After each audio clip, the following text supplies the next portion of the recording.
Buenas tardes tengan todos ustedes, queridos televidentes, que nos acompañan en una emisión más de este su programa, Arte, Cultura y Evangelización, donde llevamos hasta sus hogares una muestra de la riqueza histórico-artística cultural de nuestra arquidiócesis de Durango, 4 veces centenaria. Nos encontramos en vísperas de una de las fiestas más importantes de nuestra iglesia, con la cual culmina el año litúrgico. Me refiero a la fiesta de Cristo Rey.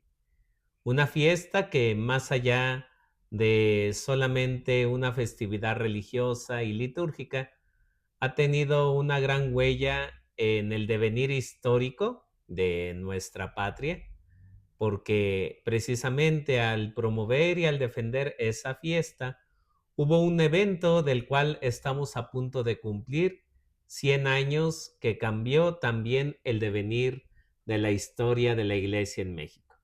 Me refiero al inicio de la Guerra Cristera o la persecución religiosa. Y por ello, el tema que hoy queremos compartir con ustedes es los mártires de Cristo Rey. ¿Cómo fue que esta festividad de Cristo, Rey del Universo, penetró a lo más profundo de la conciencia y voluntad de la gente, de tal manera que con su vida y también incluso empuñando las armas, gritaban viva Cristo Rey, viva Santa María de Guadalupe, y no dudaban en dar la vida por su fe? Para ello, contamos hoy con la presencia de una amiga ya nuestra, conocida, la maestra Beatriz González, colaboradora y encargada aquí de el Archivo Arquidiocesano del Arzobispado de Durango, quien nos compartirá un poquito de cómo es que fue surgiendo esta fiesta y cómo fue penetrando en la cultura mexicana. Betty, gracias por acompañarnos, gracias por permitirnos estar aquí en tu lugar de trabajo para iluminarnos un poquito sobre la historia de esta fiesta. Mm, Pues muchas gracias, buenas tardes a todas y a todos los que nos están viendo en nuestro programa. Eh, y bueno, gracias Padre por la invitación y sobre todo pues hablar de una fiesta tan hermosa como lo es la de Cristo Rey.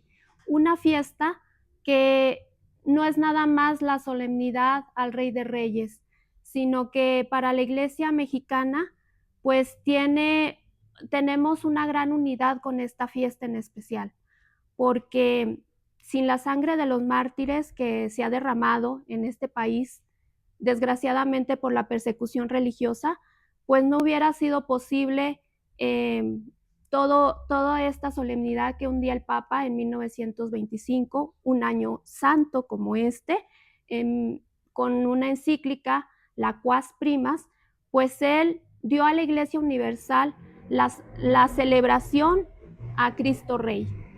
Y debemos de irnos un poquito a los antecedentes, cómo está ligada esta fiesta a la persecución religiosa en México, principalmente en el siglo XX.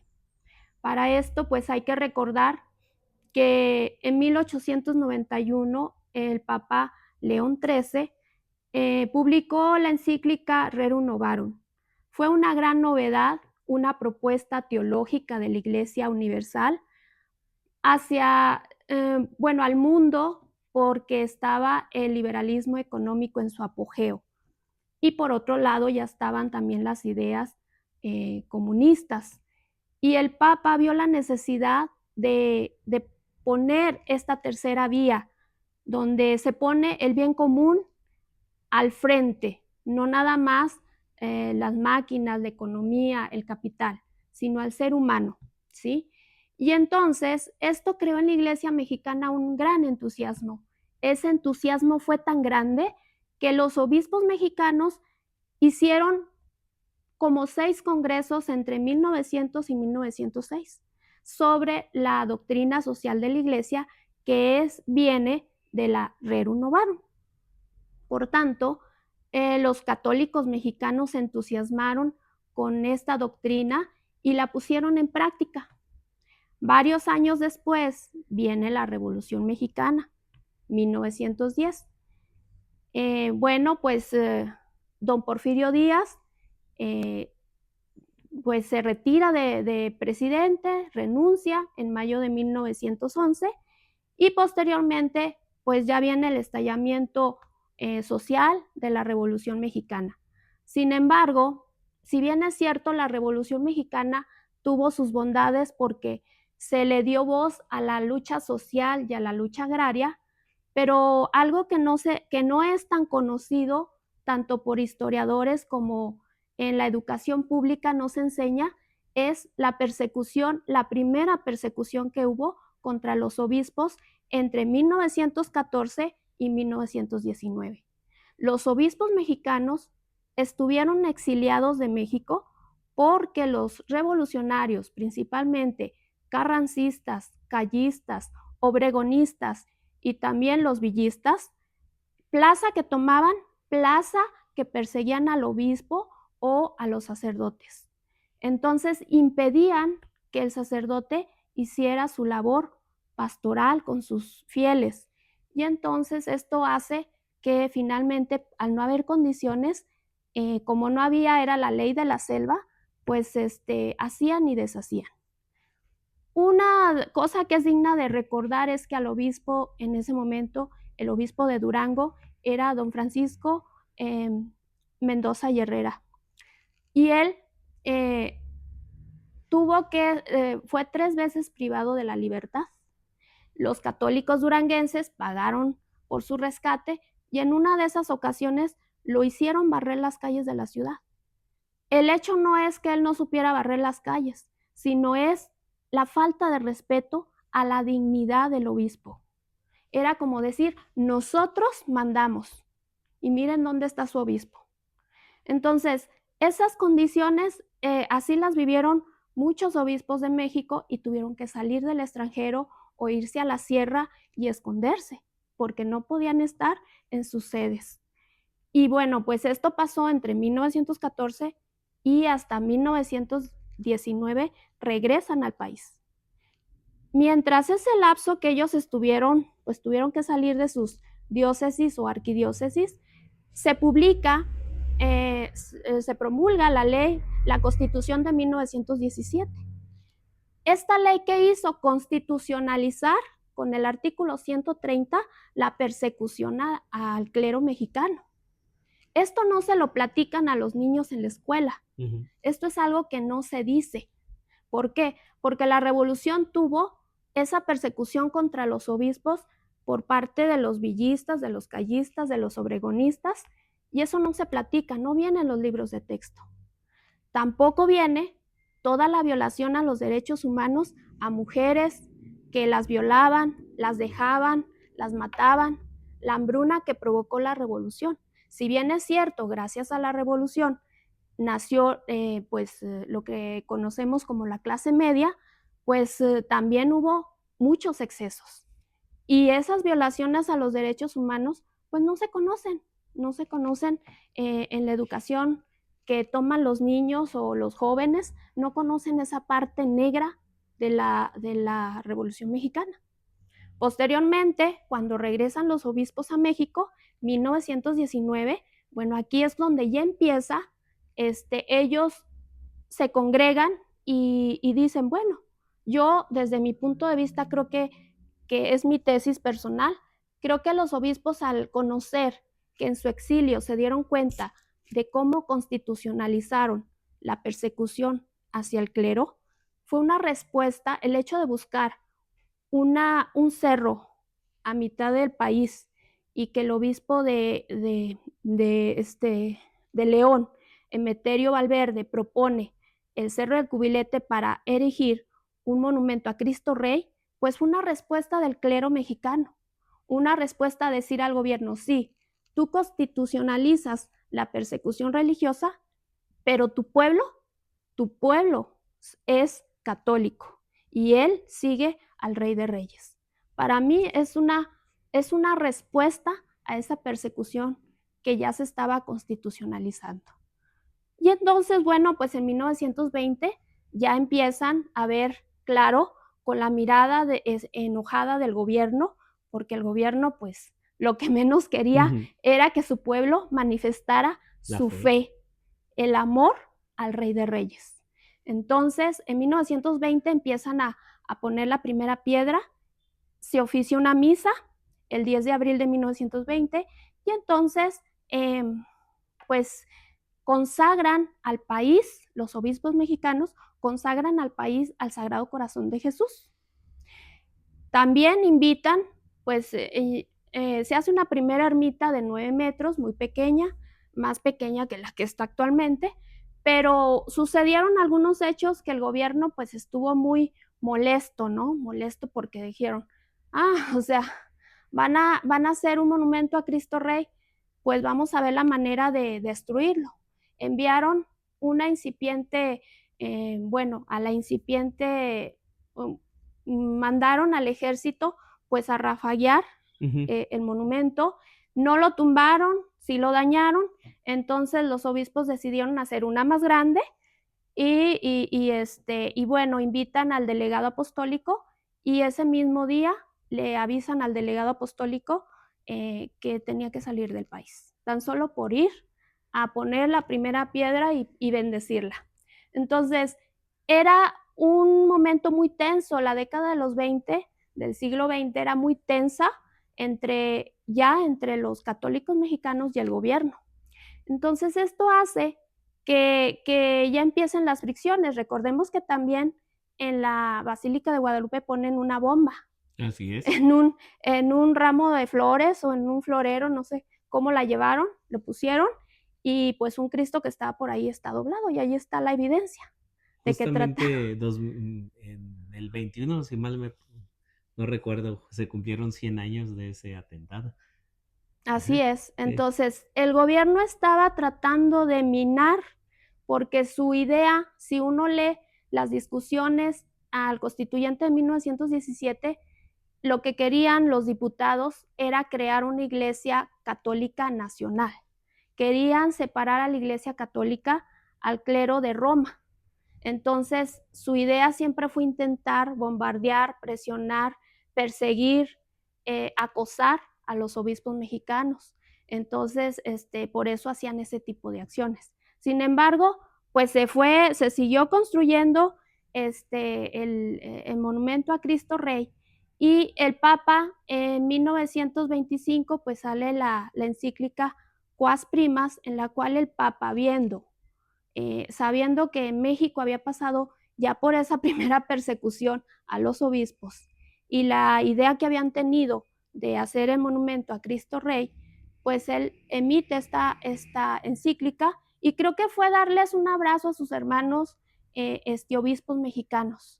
Fue decirles, no están solos, estoy con ustedes. Y bueno, también, claro que el obispo de Roma tiene que dar una explicación tanto bíblica del por qué emite una encíclica, pero también del contexto internacional que se estaba viviendo, veníamos de una Primera Guerra Mundial. Muchos países ya habían hecho en sus constituciones, pues habían sacado el nombre de Dios de ellas, cuando muchos años antes siempre se decía en el nombre de Dios, ¿no? Empezaban las constituciones con alguna frase así. Sin embargo, después, el siglo XX, ya no, ya eran constituciones liberales, ya no querían saber nada de Dios, y toda ese encono que se vivió a nivel internacional, pues hizo que el Papa invitara a la paz, a la concordia, a la armonía, y de ahí viene todo eso. No sabíamos los mexicanos que al año siguiente íbamos a tener la persecución a los cristeros, que era un nombre denostativo del ejército mexicano hacia los católicos.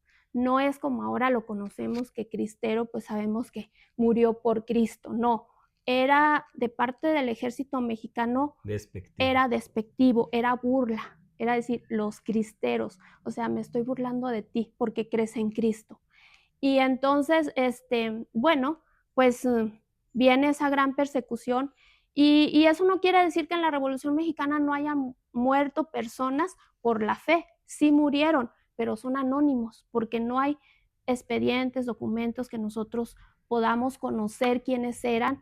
y cómo murieron, porque los mataban nada más porque los veían que traían rosarios, que traían cristos, que se persinaban o porque ayudaban al señor cura.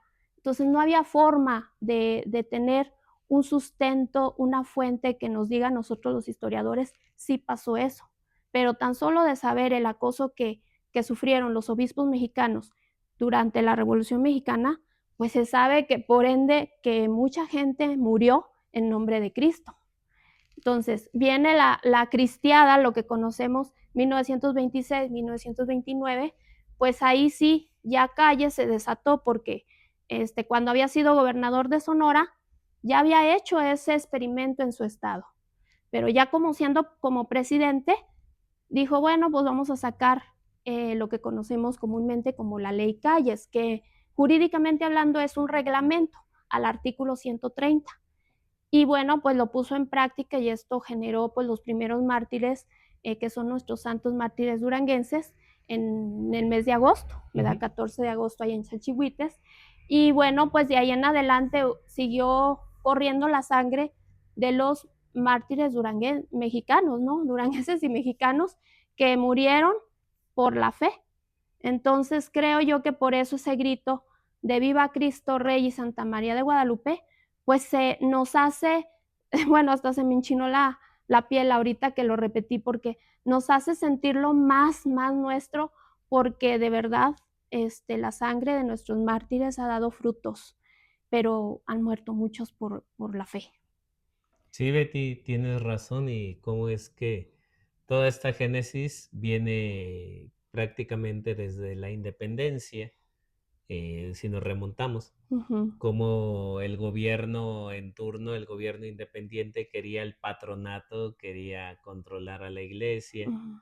Ya después viene la guerra de reforma y ya con la revolución se acentúa más con la constitución ese anhelo de tener una iglesia, como dijiste, nacional, de tal manera que se pudiera restringir y controlar el libre pensamiento, sobre todo el pensamiento católico, que incluso hasta había llegado con la doctrina social de la iglesia, había llegado a poner en jaque muchas estructuras, había ofrecido una perspectiva, pues, digámoslo así, muy crítica, muy, de tal manera que socavaba muchas de las ideologías revolucionarias y por ello este afán de querer silenciar la voz de la iglesia, pues tendrá como consecuencia mártires, gente que solamente con el fin de defender la fe, pues caerá bajo las armas del gobierno. Así es. Betty, pero ¿cómo ves tú, bueno, como historiadora, que fue penetrando poco a poco este grito de Cristo Rey? O sea, ¿fue a partir de la catequesis de los padres o cómo fue que la gente se fue enamorando de ese Cristo desde tu perspectiva? De que a lo mejor la gente no sabía, salvo a lo mejor los que estaban preparados, Ujú. no sabían de la encíclica, pero ¿cómo fue que cómo crees tú que se fue enamorando la gente de Yo Cristo Rey? Yo creo que la gente en aquel tiempo vivía mucho la piedad popular Ah, muy bien. y la religión, lo que conocían de la religión era en casa, la educación religiosa la recibían en casa y era muy fuerte. ¿Quién la transmitía a los niños? La mamá. Y la piedad popular sembraba en el niño ese amor por Cristo Rey, aunque todavía no existiera o no conocieran la encíclica, pero ellos sabían que ahí estaba Cristo Rey, que iban al sagrario y estaban Cristo Rey. Cuando la gente sufrió tanto, cuando dejó de haber misas durante la persecución religiosa, la gente sabía que no podía recibir a Jesús y que no podía estar con él. Entonces, era un dolor tan grande que dejaron de sonar las campanas, que dejaron de vivir el sacrificio, era el santo sacrificio. Y bueno, todo eso se recibía ese amor a Cristo Rey por medio de la piedad popular y principalmente las madres a los hijos. Era muy fuerte en aquel tiempo. No es como hoy Desafortunadamente sí nos falta mucho, que muchas veces las mamás no transmitimos a nuestros hijos eso, la educación religiosa a nuestros hijos, no transmitimos lo que es lo básico de la fe. Siempre vaya al catecismo, le dicen al niño, ¿verdad? Pero a lo mejor en casa no hacemos lo propio, no le enseñamos al niño desde que empieza a hablar, hay que enseñarle. Y yo creo que en aquella época era muy fuerte la transmisión de la piedad popular. No era que supieran de teología, pero sí tenían la conciencia de cómo vivir la fe en amor a Cristo Rey. Betty, ahorita que mencionas del dolor porque no hubiera Eucaristía, pues recientemente lo experimentamos hace 5 años, cuando se desató la pandemia, pero no se, bueno, se clausuraron muchas celebraciones, pero como que no se sentía la misma, pues el mismo sufrimiento entre los feligreses, a lo mejor hasta también se dice que debido a esa pandemia hubo un decaimiento en la fe o en la vivencia de la fe, Ujú. como que desde la comodidad ya es ahora la perspectiva, tal vez a 100 años, ya casi 100 años de esos eventos, pues vemos como la fe pues poco a poco se mantiene, pero ya no se conserva el mismo, como bien dijiste, la misma educación o el mismo fervor que sin duda hace falta encender y poco a poco se va encendiendo. Pero todavía en muchos hogares pues vemos que de repente ya no se educa o ya no se enseñan las oraciones básicas de bendecir los alimentos o antes de dormir, lo que a nosotros y a nuestros padres, a nuestros abuelos les enseñaron. Sí, fue muy triste, bueno, también en la pandemia no poder asistir al santo sacrificio, pero me llamaba mucho la atención que la gente se quejaba en medios que no estaban abiertos los templos, pero también ahora que están abiertos, yo los veo solos, ¿sí? Entonces digo, qué Paradoja. dicotomía o paradoja que cuando estaba la pandemia la gente los quería abiertos y cuando ahora que están abiertos hay muchos sagrarios solos, que Jesús ahí nos está esperando. Todos los que hemos tenido un encuentro personal con Cristo sabemos que Él, el amado, quiere estar con nosotros y quiere que vayamos y lo visitemos. Y sin embargo, pocas veces la gente tiene esa conciencia, ese amor por Él, de decir, me voy a dedicar 10 minutos a pasar, a estar en el sagrario, a contarle a Jesús mis cosas personales. Creo que a los católicos nos falta el fervor que tuvieron, esa valentía que tuvieron los cristeros de hace 100 años, y hay que pensar que, ¿qué nos está faltando? Me falta amor, me falta disposición, ¿qué me falta? Porque realmente vivimos en un mundo de mucho ruido y no hacemos silencio. Sí, Betty, sin duda que el fervor ahí está como una brasa o como un rescoldo, como una famosa novela que habla precisamente de estos eventos. Y a propósito, ya que estamos más o menos en sintonía, ¿podrías sugerirnos alguna bibliografía o algunas fuentes para nuestro público para que conozca algo más de esto, o de Cristo Rey, o de... Bueno, yo siempre les voy a recomendar que lean generalmente bibliografía que salga que podamos encontrar en nuestras librerías católicas, ¿sí? Que escriban que hay muchos historiadores, sacerdotes, historiadores que escriben de estos temas de los cristeros y pueden buscar ahí, pues, hay un par de libros de la Arquidiócesis de Guadalajara, del padre González, creo que se apellida. Sí, ¿verdad? Fidel Fidel González, González sí. es muy bueno, muy completo, trae muy bien hecha la cronología de cómo se vivieron los hechos, de cómo se vino dando el proceso de la cristiada. Y también nos explica quiénes fueron los mártires, los santos mártires mexicanos que conocemos y es muy bueno explicado esos dos textos, vienen 2 tomos.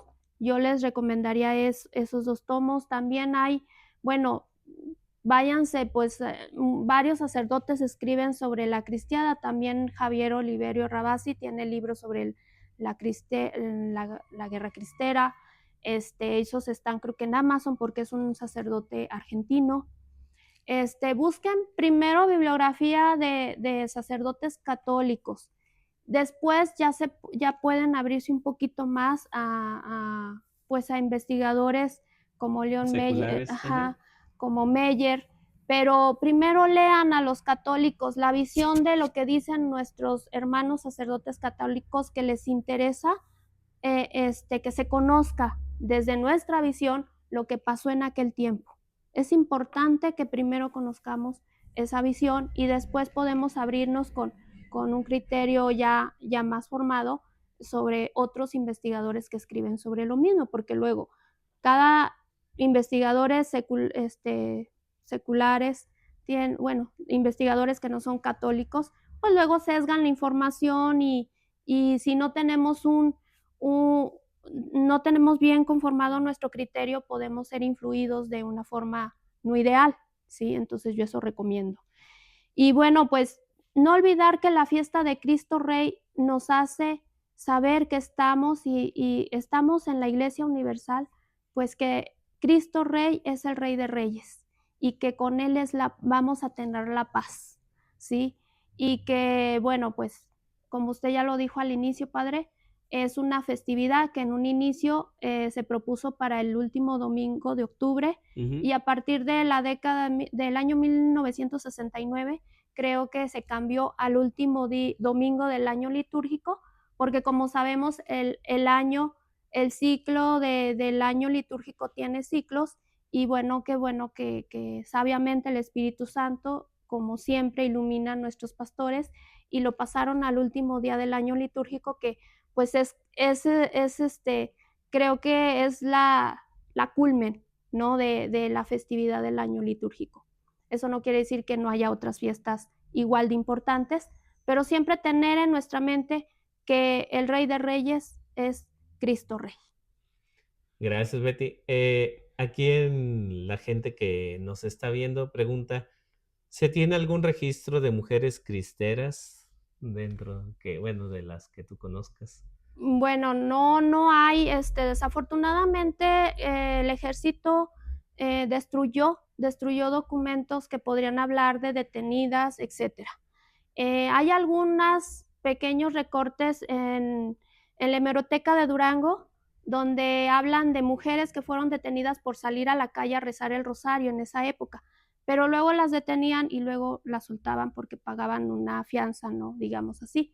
No pasaba más que una detención, iban los familiares y las dejaban libres. No hay más que se pueda conocer, si hemos buscado, si he rastreado, pero no hay expedientes. Creo que el ejército, pues, para no dejar rastro, pues quemaron esos documentos y pues desgraciadamente no podemos hacer una historia, contar esas historias porque desafortunadamente los periódicos dicen pequeñas notas y eso no nos da nada a los historiadores para poder contar las historias de esas personas. ¿Sí? Gracias, Betty. ¿Dónde se consiguen los libros? Bueno, ya lo comentó, en las librerías católicas o también en las plataformas digitales, Amazon, Mercado Libre, entre otras. Ahí también puede uno buscar de esos libros de formación, sobre todo de autores católicos sobre la cristiada. Sí. Betty, una última reflexión, un último mensaje que quieras. Bueno, pues que vayamos este domingo, que es la solemnidad de Cristo Rey, pues a festejar con gran amor y con mucho orgullo de que esta fiesta nació a partir de la sangre de muchos católicos mexicanos que han dado su vida por el amor a Cristo Rey, tan solo por ser católicos y por amar a Cristo Rey. Entonces, que no se nos olvide eso y que ahora en estos tiempos tan complicados que estamos viviendo también, porque recuerden que han querido censurar a nuestros sacerdotes, a nuestros obispos, les quieren censurar las redes sociales, creo que ya la iniciativa se detuvo o la desecharon, pero todavía decir el nombre de Dios en el Congreso eh, levanta unas olas que no deberían de ser, pues si vivimos en un país donde decimos que hay libertad religiosa y si nuestros legisladores y nuestros jueces van y permiten que les hagan Limpias un y ritual rituales. chamánico, ¿por qué no decir el nombre de Dios los que creemos en Dios? Si ellos creen en esas limpias o en esas cosas, está bien. Entonces, que a nosotros nos permitan también decir el nombre de Dios, que soy orgullosamente católica y sigo a Cristo Rey, creo en Cristo Rey, creo en el Rey, Rey de Reyes. Entonces, todavía hoy día vemos ese tipo de situaciones en el Congreso y reflexionar que estamos en tiempos complicados, que siempre estará ahí esa semilla mala de la tentación del gobierno de querer callarnos a los católicos. Y no, hay que pensar bien nuestros votos por quién votamos y escoger bien a esas personas que están ahí, porque somos más los católicos que la gente que no lo es.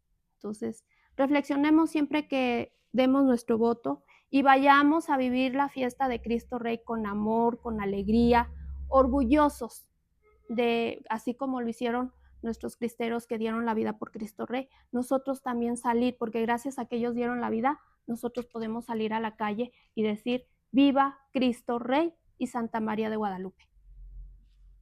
Gracias, Betty. Gracias también a ustedes, queridos televidentes, que nos han acompañado en esta emisión más de Arte, Cultura y Evangelización.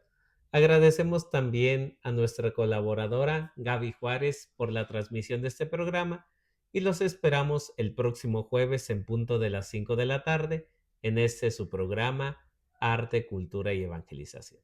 Hasta la próxima.